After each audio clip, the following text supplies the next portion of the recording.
Bonjour, bonsoir, ça dépend à l'heure dans laquelle vous nous suivez. En ce programme de Mardi Solution Miracle, nous nous retrouvons encore ce soir ou cet après-midi ou ce matin, ça dépend à l'heure dans laquelle vous vous trouvez, à notre programme de Mardi Solution Miracle. Un temps fort où nous allons exhorter et puis nous allons prier afin que Dieu soit manifesté au travers de nos vies dans le nom puissant de Jésus. Voilà pourquoi nous allons lire dans un passage dans le psaume 18 à compter du verset 40 à 49. Psaume 18, verset 40 à 49, nous lisons au nom du Seigneur. Psaume 18, verset 40 à 49. Tu me ceins de force pour le combat. Tu fais plier sous moi mes adversaires.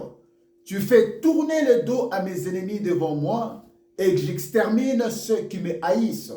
Ils crient et personne pour les sauver. Ils crient à l'Éternel et il ne leur répond pas. Je le bois comme la poussière qu'emporte le vent. Je les foule comme la boue des rues. Tu me délivres des dissensions du peuple. Tu me mets à la tête des nations. Un peuple que je ne connaissais pas m'est asservi. Ils m'obéissent au premier ordre. Les fils de l'étranger me flattent. Les fils de l'étranger sont en défaillance. Ils tremblent hors de leur forteresse. Vive l'Éternel et béni soit mon rocher, que le Dieu de mon salut soit exalté, le Dieu qui est mon vengeur, qui m'assujettit les peuples, qui me délivre de mes ennemis. Tu m'élèves au-dessus de mes adversaires, tu me sauves de l'homme violent. Parole du Seigneur. Prions pour la parole. Dieu d'Abraham, Dieu d'Isaac, Dieu de Jacob, Père, nous te recommandons ce temps entre tes bonnes et saintes mains. Parle à ton peuple, Seigneur, au travers, Seigneur, de ce message. Que la bouche soit mienne, mais que les paroles qui sortiront soient tiennes. Donne-moi une langue exercée pour soutenir ton peuple au moyen de la parole. Et que cette parole, l'exhortation de ce soir, puisse affecter la vie d'un bien-aimé, d'une bien-aimée, dans le nom puissant de Jésus. Glorifie le nom de Christ, Saint-Esprit. Ensemble, faisons ce travail. Nous ramenons toute pensée captive à l'obéissance de Christ. Nous renversons les raisonnements. Nous renversons les auteurs qui s'élèvent contre la connaissance de Jésus-Christ. Et nous ramenons ces esprits à l'obéissance de Jésus-Christ. Et nous implantons la croix de Christ au milieu de nous, partout ailleurs on nous suit, au travers de 5 continents et dans leur salle de séjour, chambre, bureau, j'en passe, et que ta grâce nous soit favorable. Dans le nom de Jésus, nous t'avons ainsi prié et nous disons Amen, Amen, Amen.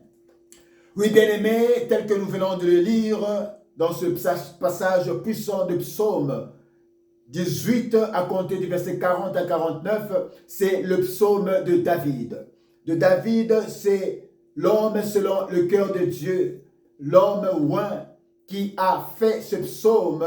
Il était en train de dire ce que Dieu faisait avec lui par rapport à ses ennemis. Et nous voulons amener encore ce psaume d'une manière spirituelle pour parler ce soir de notre thème, le combat de la vie pour ton miracle. Alléluia. C'est ça l'exhortation de ce soir, le combat de la vie pour ton miracle. Bien-aimé, dans ce psaume que déclare David, David déclare que Dieu le scinde de force. Alléluia. Il déclare ici dans 40 en disant, tu me scindes de force pour le combat. David déclare que Dieu le scinde de force pour le combat. Cela revient à dire que la première activité dans le combat de la vie, c'est la force. Parce que David dit, tu me scindes de force pour le combat. Cela revient à dire que la première activité dans la vie, c'est la force. Alléluia. La première activité dans le combat de la vie, c'est la force. Parce que si vous n'avez pas de force, il vous serait difficile de combattre dans la vie. Pour combattre dans la vie, on a besoin de la force. C'est pourquoi la première activité dans le combat de la vie, nous avons besoin de la force. Alléluia. Si vous n'avez pas de force, il sera quasiment impossible pour vous de combattre et de réussir dans la vie. Et cette force réside dans la puissance du Saint-Esprit. Alléluia. Qui est la clé de la réussite dans ce combat. Parce que sans le Saint-Esprit, nous ne pouvons rien faire. Vous devez désirer le Saint-Esprit, désirer sa présence dans le combat de la vie. Alléluia. Parce que sans lui, vous ne pouvez rien faire. C'est pourquoi tout enfant de Dieu, tout chrétien où que vous soyez, désirez le Saint-Esprit. Parce que la vie est un combat. Et dans le combat de la vie, nous avons besoin du Saint-Esprit. Vous devez désirer le Saint-Esprit, sa manifestation, sa présence, qui sera même la source de votre force pour le combat de la vie. Alléluia. Car sans le Saint-Esprit, nous ne pouvons rien faire. C'est pourquoi Jésus, connaissant le secret, il avait dit à ses disciples, « Je ne vous laisserai pas orphelins, je viendrai à vous. » Comment? Par le Saint-Esprit. Alléluia. Je vous donnerai un autre consolateur. Alléluia. Il prendra de moi et il viendra vous consoler. Il savait que les disciples avaient besoin du Saint-Esprit pour le combat de la vie, pour le combat qu'ils allaient affronter. Parce que sans lui, ils ne pouvaient rien faire. Alléluia. Pour que Dieu fasse plier vos adversaires sous vos pieds, vous avez besoin de sa présence qui est le secret de la réussite. Pour que Dieu puisse faire plier vos adversaires sous vos pieds, vous avez besoin du Saint-Esprit, de sa présence, alléluia, qui est le secret de la réussite, la solution et du miracle dans ce combat. C'est la raison pour laquelle dans la vie de l'homme, il y a 4 choses importantes que nous devons savoir et qui sont la source même du malheur de l'homme. 4 choses importantes que vous devez savoir dans le combat de la vie. Qu'il y a 4 choses qui peuvent être la source du malheur de l'homme.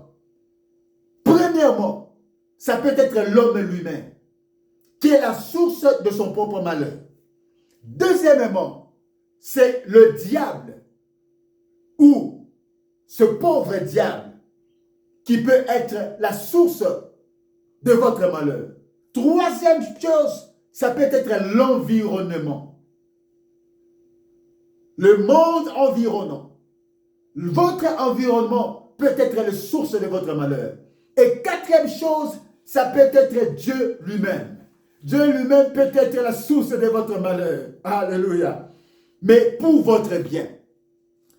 Pourquoi Dieu peut être la source de votre malheur, mais pour votre bien? Parce que cela fait partie de sa permission. La permission de Dieu. Alléluia. Dieu peut être la source de votre malheur. C'est pourquoi il y a certains malheurs qui ne viennent ni du diable, ni de l'homme lui-même, ni de l'environnement. Alléluia. Mais ça peut provenir de Dieu lui-même. À cause de sa permission. La permission de Dieu. Voilà pourquoi vous devez vous souvenir.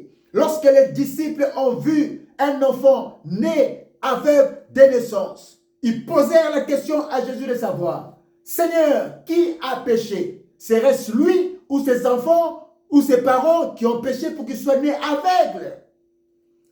Quelle a été la réponse de Jésus? Ce n'est pas que ni lui ait péché ou ses parents aient péché, mais c'est afin que les œuvres de Dieu se manifestent dans sa vie. En d'autres termes, on a compris que le malheur de cet enfant né aveugle ne venait pas ni de lui, ni de l'environnement, ni du diable, mais c'était la permission de Dieu. Donc la source de son malheur, c'était Dieu lui-même. Une permission de Dieu. À des fois, certaines choses dans votre vie, ce n'est ni le diable, ce n'est ni l'environnement. Alléluia. Ce n'est ni peut-être vous-même, mais c'est la permission de Dieu. Alléluia. C'est pourquoi la Bible me dit que le malheur atteint souvent le juste, mais l'Éternel en délivre souvent. Toujours. Le malheur peut atteindre souvent, quelquefois le juste, mais l'Éternel en délivre toujours. Voilà pourquoi nous disons que Dieu peut être la source de votre malheur, mais pour votre bien. Qui a rendu Sarah stérile? C'était Dieu lui-même. ni les diables, ni les démons, ni l'environnement. Qui a rendu Rebecca stérile? C'était Dieu lui-même. Ni le diable, ni l'environnement. Alléluia. La plupart de ces femmes stériles qu'on a vues dans la Bible, ce n'était ni le diable, ni l'environnement, ni eux-mêmes, mais c'était la permission de Dieu, afin que Dieu manifeste ses œuvres au travers de ces femmes. Alléluia. C'est pourquoi nous disons que ces 4 éléments peuvent concourir au malheur de l'homme. L'homme lui-même, l'environnement, le diable et puis Dieu. Alors, selon les livres des Révélations ou d'Apocalypse chapitre 12, à compter du verset 7 à 12, qu'est-ce que la Bible nous dit? Parce que le combat n'a pas commencé sur la terre, le combat a commencé au ciel. Et cela, on doit le lire dans Apocalypse chapitre 12, verset 7 à 12. Apocalypse 12, verset 7, que la Bible parle. La parole nous dit ceci, verset 7. Et il eut guerre où, dans le ciel, Michel et ses anges combattirent contre le dragon. Et le dragon et ses anges combattirent. Mais ils ne furent pas les plus forts. Et leur place ne fut plus trouvée dans le ciel. Alléluia.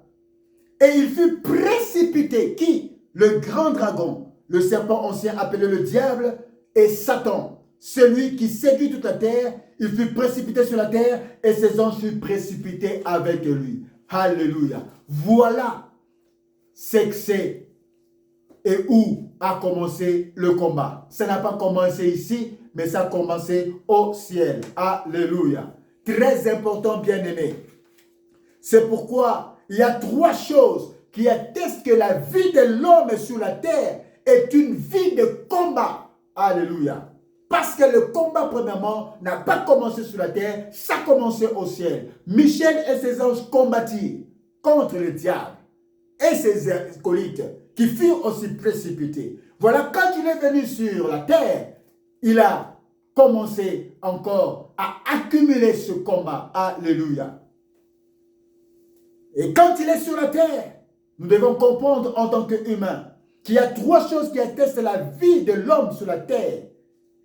C'est une vie de combat, à savoir la rébellion du diable.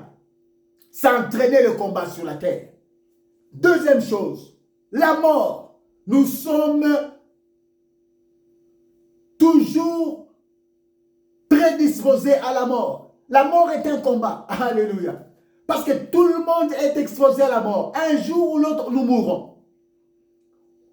C'est pourquoi la mort est un combat. Alléluia. Et on doit vaincre ce combat. Mais nous passerons par là. Alléluia. Quand le temps sonne, ça vous arrive.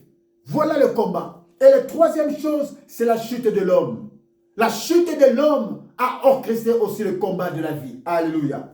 C'est pourquoi en tant qu'enfant de Dieu, en tant que chrétien, Dieu, enfant de Dieu, nous n'avons qu'un seul ennemi. C'est que nous devons comprendre de ce combat de la vie, qu'en tant qu'enfant de Dieu, en tant que chrétien, nous n'avons qu'un seul ennemi en commun. Et c'est le pauvre diable. Alléluia. Et cet ennemi en commun, qui est le diable, agit sur base de 2 aspects importants, non négligeables, pour combattre contre nos vies. Et les 2 aspects qu'il utilise, premièrement, c'est la chair. Pourquoi la chair? C'est là où ça me renvoie dans Galates, qui nous parle des œuvres de la chair. Alléluia. Galates 5, verset 17 à 21. Et puis Jacques 3, verset 13 à 18. Ça nous parle, et vous connaissez déjà cela, les œuvres de la chair. On n'a qu'un seul ennemi, mais il utilise ces 2 aspects, la chair, les œuvres de la chair, pour nous combattre. Et la 2e chose qu'il utilise, c'est quoi? C'est le monde. C'est pourquoi la Bible nous dit, dans 1 Jean chapitre 2, à compter du verset 15, ceci: n'aimez point le monde et tout ce qui s'est fait dans le monde, parce que l'amour du monde est inimitié avec Dieu. 1 Jean chapitre 2, verset 15. La Bible dit ceci. N'aimez point le monde, ni les choses qui sont dans le monde. Si quelqu'un aime le monde, l'amour du Père n'est point en lui. Car tout ce qui est dans le monde, la convoitise de la chair, la convoitise des yeux et l'orgueil de la vie, ne vient pas du Père, mais vient du monde. Et le monde passe et sa convoitise aussi. Mais celui qui fait la volonté de Dieu demeure éternellement. Alléluia. Voilà les deux bases sur lesquelles le diable nous combat, au travers de la chair et au travers du monde. Mais on n'a qu'un seul ennemi dans ce combat de la vie. Alléluia. C'est pourquoi nos ennemis sont le diable et ses démons. C'est pourquoi David pouvait dire, tu fais tourner le dos à mes ennemis. Alléluia. Devant moi. Et j'extermine ceux qui me haïssent. Ils crient et personne pour les sauver. Ils crient à l'Éternel et ne leur répond pas. Je les bois comme la poussière qu'emporte le vent. Je les foule comme la boue des rues. On le fait cela d'une manière spirituelle. C'est pourquoi dans ce combat de la vie, nous n'avons qu'un seul ennemi qui est le diable avec ses démons. Et lorsque nous nous levons et que nous combattons et que nous prions, Dieu les broie devant nous et il crie. Dieu ne peut pas les entendre parce qu'ils sont ennemis de Dieu et ennemis avec nous, les enfants de Dieu. Alléluia. C'est pourquoi on va faire comme David. Broyer ses ennemis d'une manière spirituelle afin d'avoir la réussite, la victoire dans ce combat de la vie pour notre miracle. Alléluia. Pourquoi devons-nous combattre? Il y a des raisons pour lesquelles nous devons combattre et on va clôturer par là. Pourquoi devons-nous combattre? La première raison pour laquelle nous devons combattre, c'est pour garder la foi.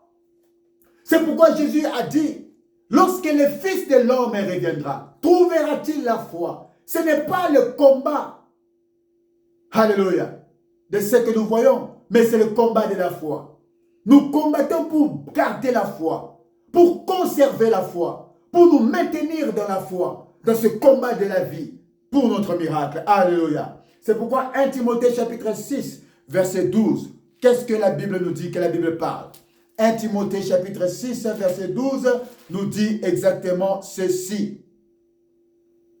Combat le bon combat de la foi. Saisis la vie éternelle à laquelle tu as été appelé et pour laquelle tu as fait une belle confession en présence d'un grand nombre de témoins. Combat le bon combat de la foi. Pourquoi devons-nous combattre? Il y a deux raisons essentielles. La première, c'est pour conserver la foi. Garder la foi. Comme il a été rappelé à Timothée, combat le bon combat de la foi. La vie est un combat. Et dans ce combat, on doit nous maintenir dans la foi. La deuxième chose qui fait en sorte que pourquoi nous devons combattre, c'est pour manifester la force spirituelle. Alléluia. Selon Juge chapitre 8, verset 21, 2 Corinthiens 4, 7. Je préfère lire 2 Corinthiens 4, 7. Qu'est-ce que la Bible parle? 2 Corinthiens 4, 7. Qu'est-ce que la Bible nous dit? Dans 2 Corinthiens 4, 7, la Bible nous dit exactement ceci. Nous portons ces trésors dans de vases de terre, afin que cette grande puissance soit attribuée à Dieu, non pas à nous. Alléluia. Nous combattons, c'est pour manifester la force spirituelle. Nous sommes arrivés à la fin de notre message ce soir. Le combat de la vie pour ton miracle. Sache que tu dois combattre et pour maintenir la foi et pour manifester la puissance. Voilà pourquoi nous voulons remercier le Seigneur en ce moment. Commence à remercier le Seigneur. Nous sommes arrivés à la fin de notre exhortation ce soir ou ce matin, ça dépend à l'heure dans laquelle tu nous suis. Nous allons remercier le Seigneur. Papa, nous te disons merci. Merci pour ta grâce, merci pour cette exhortation de ce soir. Tu nous as démontré aujourd'hui ce soir, Seigneur mon roi papa, sur le combat de la vie. C'est un combat pour conserver la foi et pour manifester la puissance. C'est ça les raisons de notre combat. Dans le nom puissant de Jésus, nous te disons Amen. Merci Seigneur mon roi. Bien-aimé, tu vas faire des prières, des déclarations après moi. Chaque point de prière, de déclaration que tu vas faire, c'est pour entrer en combat afin que l'ennemi ne t'impose pas ses lois. Dans le nom de Jésus, répète après moi. Je lis et rejette tous les esprits charnels familier, esprit de mauvaise compagnie, esprit d'affliction, au nom puissant de Jésus-Christ, allez, commence à déclarer au nom de Jésus. Commence à lier tous ces esprits charnels, tous ces esprits familiers, esprits mauvaise compagnie, tous ces esprits d'affliction qui veulent asphyxier ta vie dans le nom puissant de Jésus, te maintenir dans la faiblesse, te maintenir dans une vie sans prière, te maintenir dans une vie de faiblesse, te maintenir dans une vie nonchalante. Dans le nom puissant de Jésus, nous détruisons cela. Nous lions tous ces esprits familiers. In Jesus' name, mighty God. Alléluia. Répète après moi. Je brise et dissous toute malédiction, tout mauvais cachet héréditaire, tout mauvais désir et vœu sur ma vie au nom puissant de Jésus-Christ. Alléluia. L'hérédité, c'est dans le sang. Alléluia.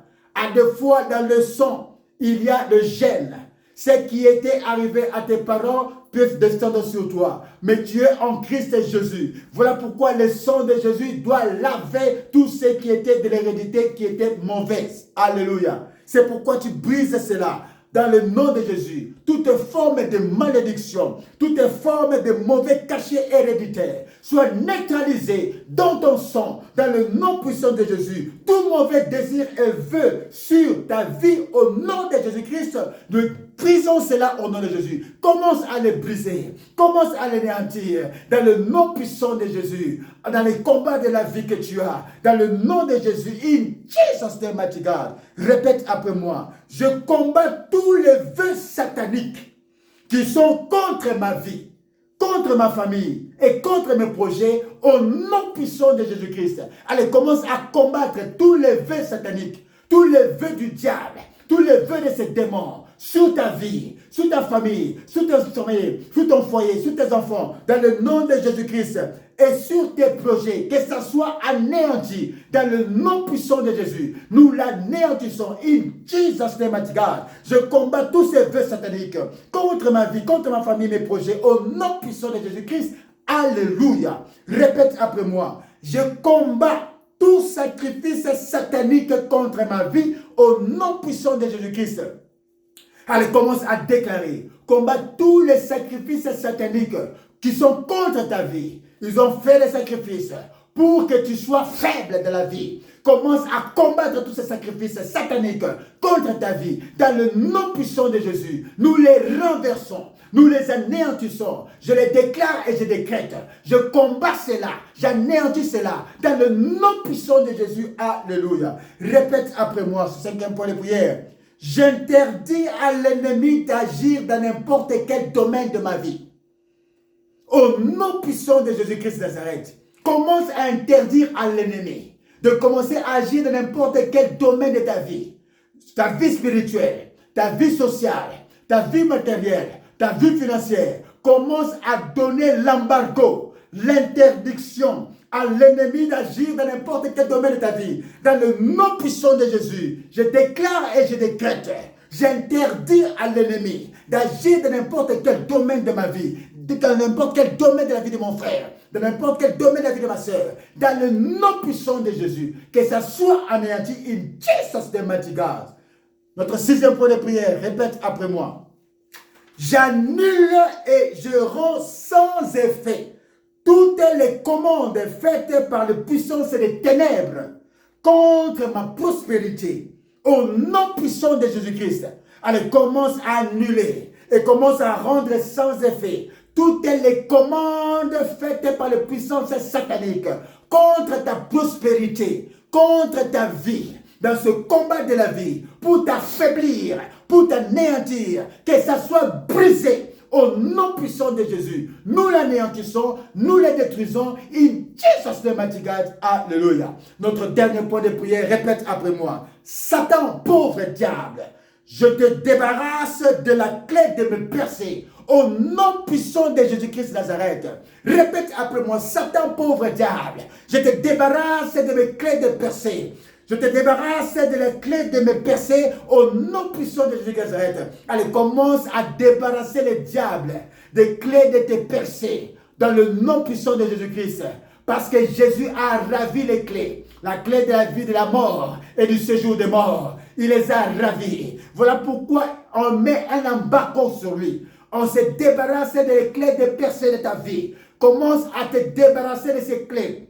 Dans le nom de Jésus, de par l'autorité du royaume, je viens débarrasser le pauvre diable des clés de me percer. In Jesus name, mighty God, j'arrache cela, je ravis cela dans le nom puissant de Jésus. In Jesus name, mighty God, sois anéanti au nom puissant de Jésus. Et nous disons Amen, Amen, Amen. Commence à remercier le Seigneur. Je lui dis merci pour la victoire. Merci pour la victoire dans ce combat de la vie. Tu n'es pas seul, tu es avec Jésus. Il est avec toi et à ton côté. Père, nous te disons merci.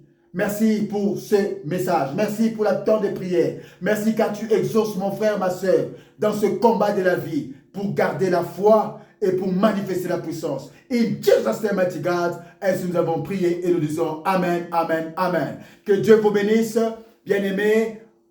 Voilà pourquoi nous sommes arrivés à la fin de notre message ce soir et de notre temps fort de prière. Abonnez-vous sur cette chaîne, Apostle Guy Pascal Kalibé Pamouzo officiel. C'est de cette manière que vous allez augmenter l'algorithme de notre chaîne en likant, en partageant, en aimant, en commentant. Alléluia. C'est de cette manière que vous nous aidez. Alléluia. Partagez, abonnez-vous massivement. Dans le nom puissant de Jésus-Christ, on se retrouve à la prochaine occasion pour un prochain numéro. In Jesus' name, mighty God. Amen.